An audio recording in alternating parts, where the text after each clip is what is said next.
한 주간 평안히 지내셨습니까? 예배하는 여러분에게 하나님의 크신 은총이 함께 있기를 원합니다.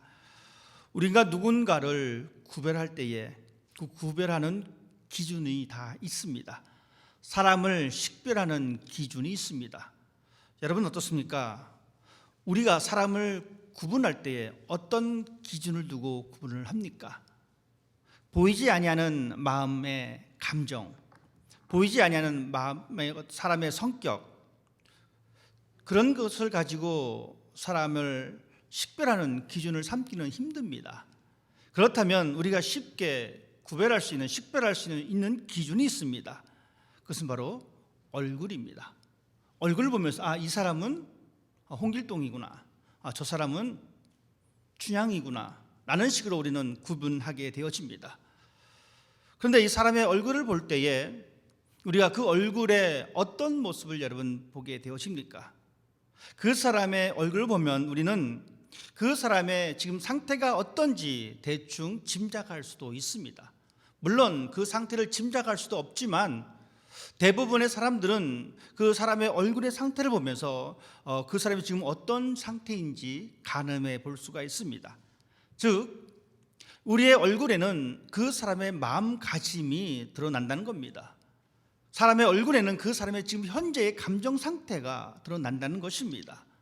내가 아무리 애써 내 감정을 숨기고자 한다 할지라도 우리는 나도 모르는 사이에 내가 지금 기분이 나쁜지, 내가 지금 지루한지, 내가 지금 즐거운지 그것이 나의 얼굴 가운데에 표현되어지고, 사람들은 그것을 보면서 지금 저 사람이 기분이 별로 좋지 않구나 라고 생각을 해서 내가 하고 싶은 말도 멈추게 되어지고, 지금 저 사람이 기분이 상당히 좋구나, 그럼 내가 나 지금 밥 한 그릇 사줄래?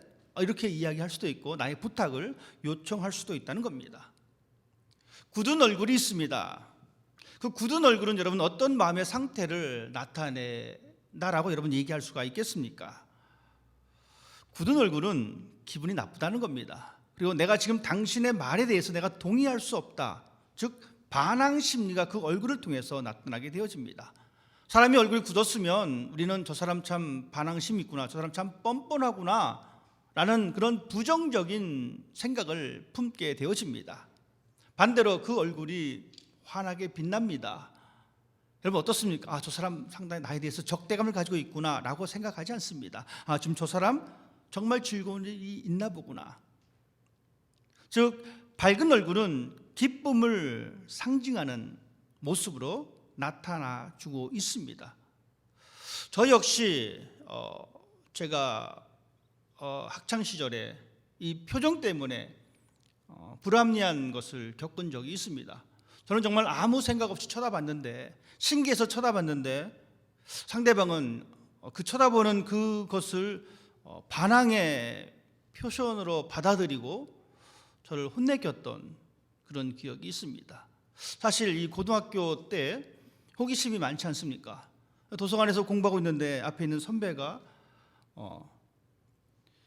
담배를 손에 들고 책상에서 쭉 펼쳐 보이면서 막 자기 자신들끼리 막 이야기하고 있었습니다. 그래서 저는 저것이 설마 담배일까라는 생각을 가졌고, 저것은 분필일 것이야 라는 생각을 가지고 분필을 봤습니다. 그 손을 봤습니다. 근데 그 선배가 그 모습을 본 저를 보면서 기분 나쁘게 저를 대하는 것을 경험했습니다. 제가 그렇게 표현을 하지 않았음에도 불구하고 그렇게 또한 반대적으로 느낄 수 있는 것, 여러분 사람의 표정이, 사람의 얼굴 속에는 정말 다양한 것들이 드러나게 되어져 있는데 그 다양성 속에서 우리가 어떤 표정을 짓고 있어야 될 것인가가 정말 중요하다라는 것을 저는 깨닫게 되었습니다. 여러분 상대방의 얼굴을 한번 바라보십시다. 과연 그분들이 지금 보통 어떤 얼굴 표정을 하고 계신지. 오늘 성경 기자는 우리들에게 얼굴에 대해서 말씀해 주고 있습니다. 우리들에게 하나님의 얼굴에 대해서 말씀해 주고 있습니다. 우리들에게 하나님의 얼굴을 바라보라라고 말씀해 주고 있습니다.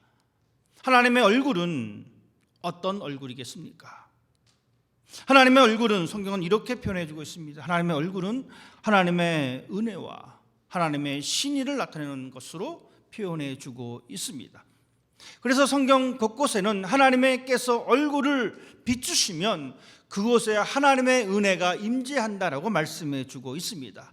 하나님의 얼굴을 비추실 때에 하나님께서는 그곳에 평강을 주신다라고 말씀해 주고 있습니다.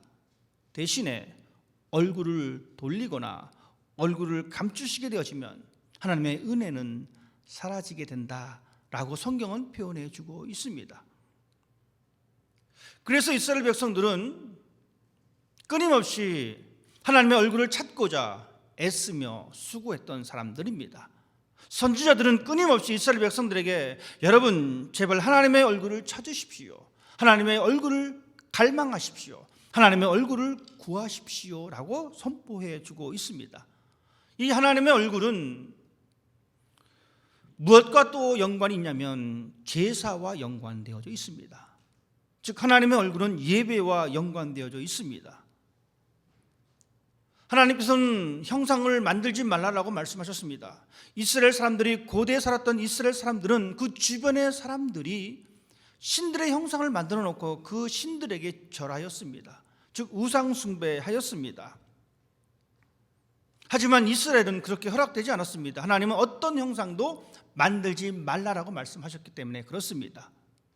그럼에도 불구하고 하나님의 얼굴을 찾는 것은 하나님 앞에 나와서 하나님께 제사 드리는 것, 하나님을 예배하는 것, 하나님 앞에 기도하는 것, 즉 하나님의 얼굴을 찾는 것은 예배에 관련되어 있고, 예배는 바로 우리가 한 걸음도 하나님 앞에 나아가는 것입니다.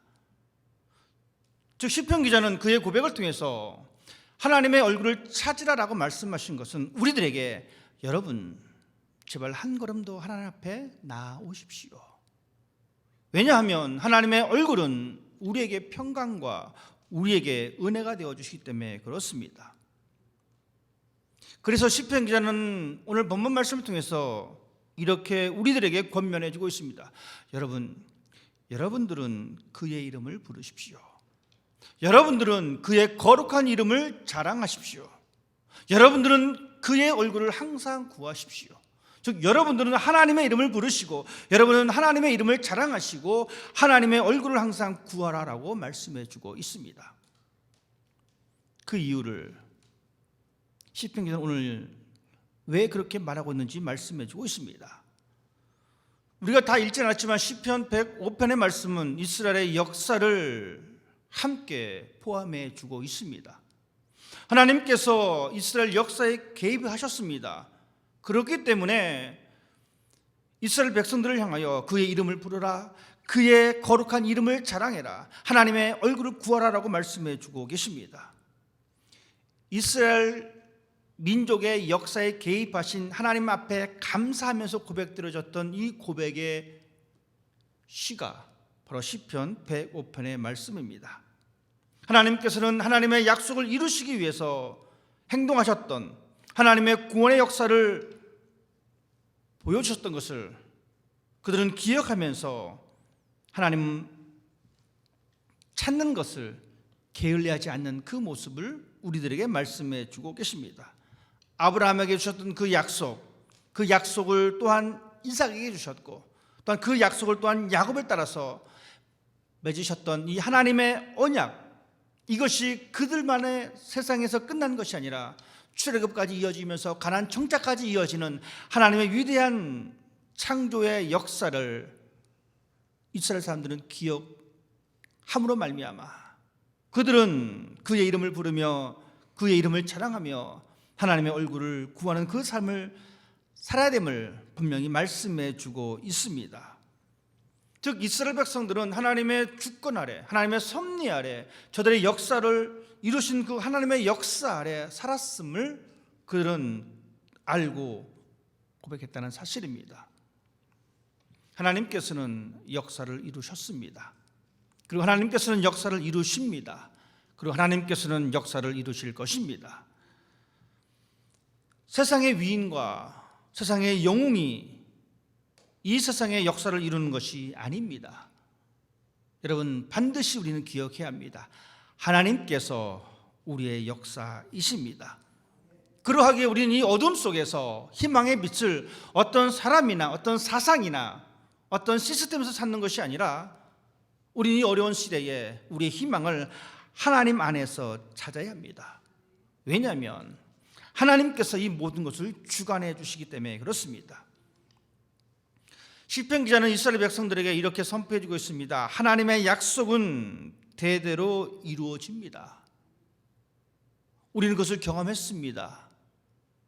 여러분, 그러한 것을 알기에 우리들은 성경 말씀을 통하여 하나님께서 아브라함과 맺었던 그 약속, 그것이 아브라함에서 끝난 것이 아니라 족장들의 삶을 통해서 계속 이어가셨고, 또한 애굽에서 고생하던 그 사람들을 모세를 통하여, 이 출애굽을 통하여 하나님께서는 그 약속을 지켜나가셨고, 하나님께서는 이 가나안 정착을 통하여 그 약속을 계속 붙들고 계셨고, 또한 하나님께서는 그 아들 예수 그리스도를 이 세상에 보내주심으로 인하여 하나님의 그 구원의 약속을 우리에게 보여주셨습니다.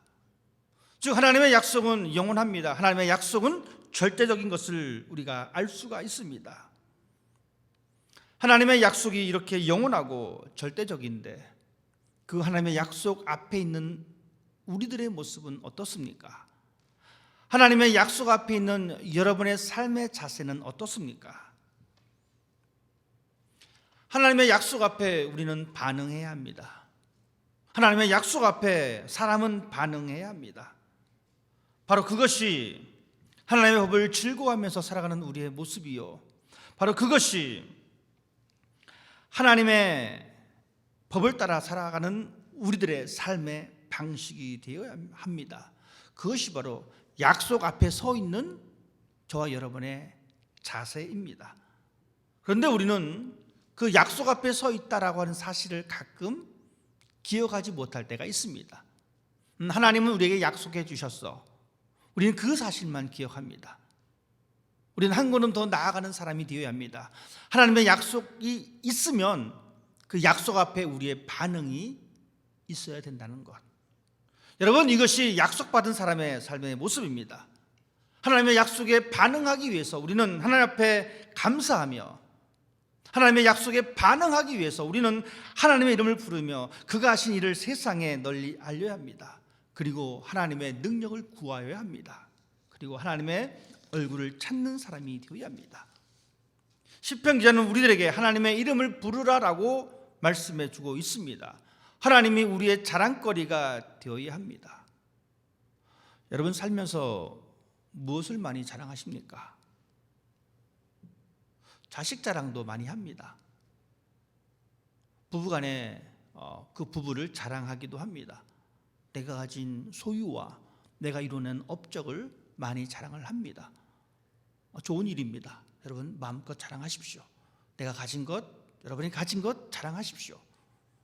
또한 여러분이 누렸던 이 업적들 자랑하십시오. 여러분의 자녀들을 자랑하십시오. 남편과 아내를 자랑하십시오. 하지만 한 가지 더 자랑하셔야 합니다. 바로 그것은 하나님을 자랑하는 것.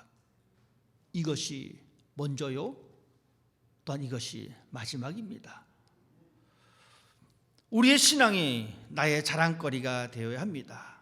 여러분, 자랑거리는 다른 사람이 갖지 못한 것을 자랑하는 겁니다. 똑같이 가지고 있으면 자랑해봐야, 야, 나는 너보다 더 많어, 혹은 나는 너랑 똑같아. 그러면 내가 자랑했던 그 자랑이 머쓱해집니다. 이게 자랑거리가 아니었네. 하지만 여러분 보십시다. 그 누구도 갖고 있지 않은 것, 그것이 바로 무엇입니까? 하나님입니다. 우리는 하나님을 자랑하는 사람이 되어야 합니다. 다른 사람이 갖지 못했던 하나님, 다른 사람이 갖지 못했던 그 영생, 그 하나님 나라, 그것을 자랑하는 사람이 되어야 합니다. 나는 하나님께 그 약속을 받았어 라고 하는 이 자랑거리가 우리 삶에 있을 때에 우리는 하나님의 약속 앞에 올바르게 반응하는 사람입니다. 그런 사람들이 하나님 앞에 노래하며 하나님을 경배합니다. 하나님이 하신 일들을 우리는 이 예배를 통하여 고백합니다. 하나님께서 우리에게 베풀어 주신 그 이름을 우리는 높여드립니다. 여러분, 그럴 때에 어떤 현상이 일어납니까? 내가 하나님을 경배하고 내가 하나님을 높여드릴 때에 우리에게 어떤 일이 벌어집니까? 성경은 말씀해 주고 있습니다. 하나님의 능력을 구하는 자는 마음이 즐겁다라고 말씀해 주고 있습니다. 하나님을 예배하고 하나님을 높여드릴 때 우리에게 어떤 결과가 얻게 되시냐면 내적인 평안함입니다. 이것은 그 누구도 뺏어갈 수 없습니다. 그 어떤 환경도 우리의 내적인 평안을 뺏어갈 수가 없습니다. 하나님을 예배하며 하나님의 능력을 구하는 사람들에게는 하나님께서는 그 마음의 즐거움을 주셨습니다. 우리에게 내적인 평안함을 주셨습니다. 더불어 우리로 하여금 우리의 능력으로 외적인 형통함도 우리에게 주셨습니다. 하나님께 간구할 때에 우리의 삶은 강해집니다. 하나님의 이름을 높일 때 우리의 마음은 더욱더 강해집니다. 우리의 신앙의 능력은 더욱더 견고해집니다. 하나님의 능력과 하나님의 은총을 간구하는 삶이 여러분의 삶이 되시기를 주님의 이름으로 부탁드립니다. 그 하나님께서 우리에게 약속하셨습니다. 하나님은 그 약속을 우리에게 던져주셨습니다. 여러분, 이 이야기는 뭐냐면 내가 한 약속을 지킬 수밖에 없는 상황을 만드셨다는 겁니다. 하나님의 약속은 하나님 자신 스스로를 올가매셨습니다. 하나님은 하나님이시기 때문에 그 약속을 지키실 수밖에 없다는 겁니다. 여러분, 우리가 이렇게 쉽게 생각해 볼 수가 있습니다. 제가 누구에게 돈을 빌렸습니다. 갚아줄게 하고 돈을 빌렸어요. 1,000불을 빌렸어요. 근데 시간이 지나서 돈을 안 갚는 거예요.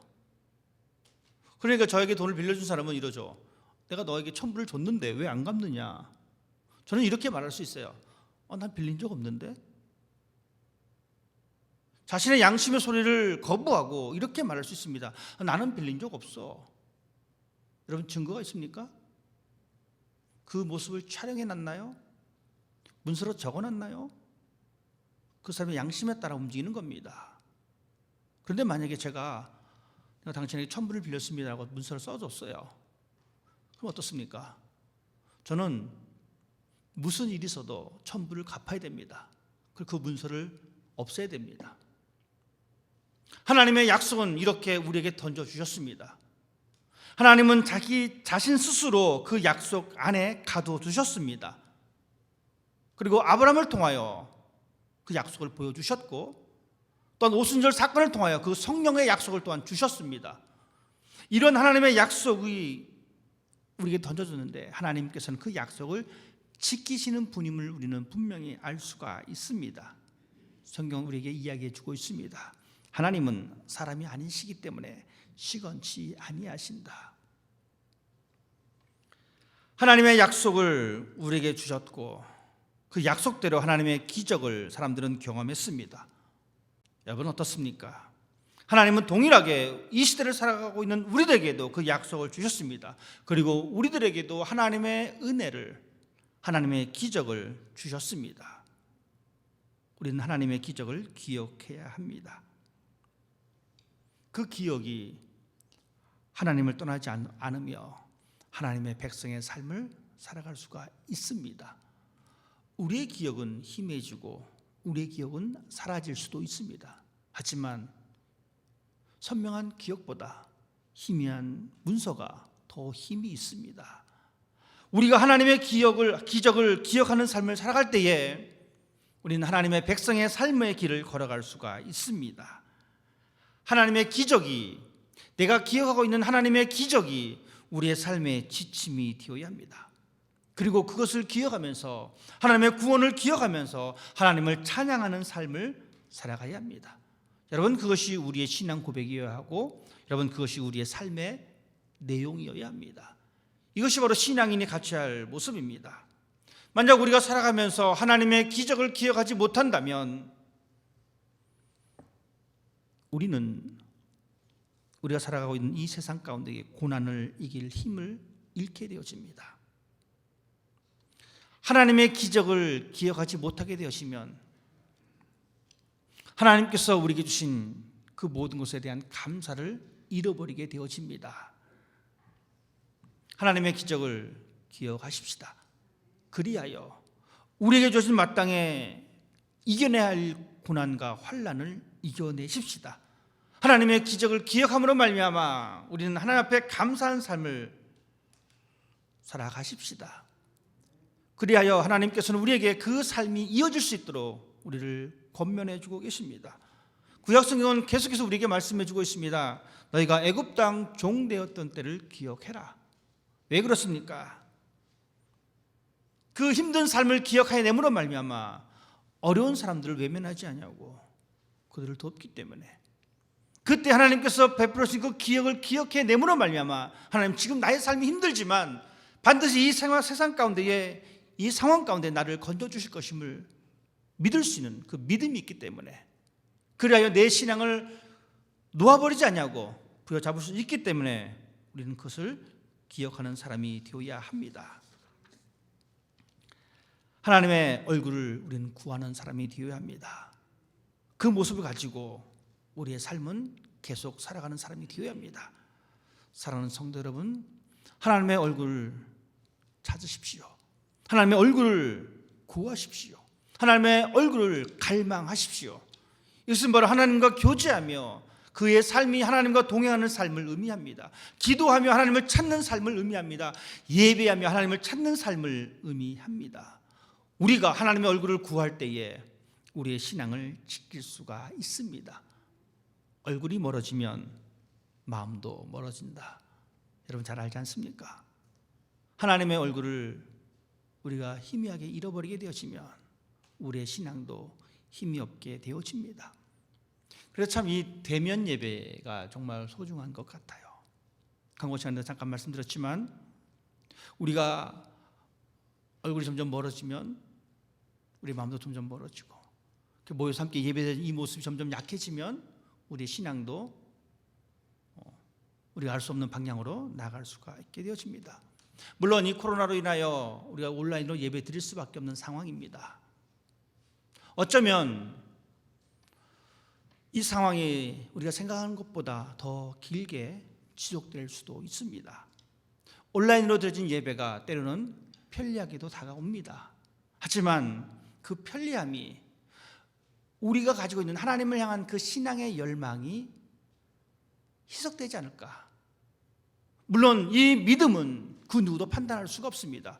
나와 하나님과의 관계 속에서 결정되어질 상황입니다. 지금 이 자리에서 예배를 드린다라고 해서 그 사람의 믿음이 좋다라고 말씀드릴 수도 없는 것이고, 가정에서 온라인으로 예배 드리는 것이 믿음이 적다라고 말씀드릴 수도 없습니다. 그 판단은 오직 하나님과 나만의 관계입니다. 분명한 것은 우리가 하나님의 얼굴을 구할 때에 우리의 삶에 하나님의 도우심과 하나님의 능력과 하나님의 축복이 임함을 우리는 기억합니다. 그래야 시편 기자는 우리에게 말씀해 주고 있습니다. 너희는 내 얼굴을 찾으라. 하나님께서 우리를 바라보고 계십니다. 하나님의 약속을 통하여 하나님께서 우리를 바라보고 계십니다. 여러분, 하나님께서 나를 응원하고 계신다라고 하는 이 사실, 이 확신이 있는 사람, 하나님의 얼굴이 나를 향하고 있다라고 하는 이 사실에 감격하고 있는 그 사람은 감사로 충만해질 수밖에 없습니다. 이 감사는 일시적인 감사가 아닙니다. 이 감사는 소멸되어지는 감사가 아닙니다. 진정한 감사입니다. 그리고 이 감사는 영원한 감사입니다. 진정한 감사는 하나님의 은혜를 기억하고 그 얼굴을 향하여 돌릴 수 있는 그런 사람임을 기억하십시다. 하나님께서 우리를 향하여 바라보고 계십니다. 그런데 그 하나님께서 우리를 향하여 바라보고 계시는 그 눈빛이 여러분 신뢰의 눈빛입니다. 여러분 한번 상상해 보십시다. 누군가 나를 신뢰하면서 그 눈빛을 던질 때에 여러분 어떻습니까? 아, 내가 저 눈빛에 실망시켜 주지 말아야지, 그런 마음이 듭니다. 상대방이 나를 보면서 나를 신뢰하는 눈빛을 보이는데 우리 자연스러운 반응은 그래, 내가 저 눈빛에 내가 실망감을 주지 말아야 되겠다. 그리고 자신의 삶에 최선을 다합니다. 그 사람을 최선을 향해서 돕습니다. 하나님이 우리를 바라보고 계십니다. 우리를 사랑하시고 우리를 신뢰하시면서 나를 바라보고 계십니다. 여러분 자신을 바라보고 계십니다. 여러분 어떻게 반응하시겠습니까?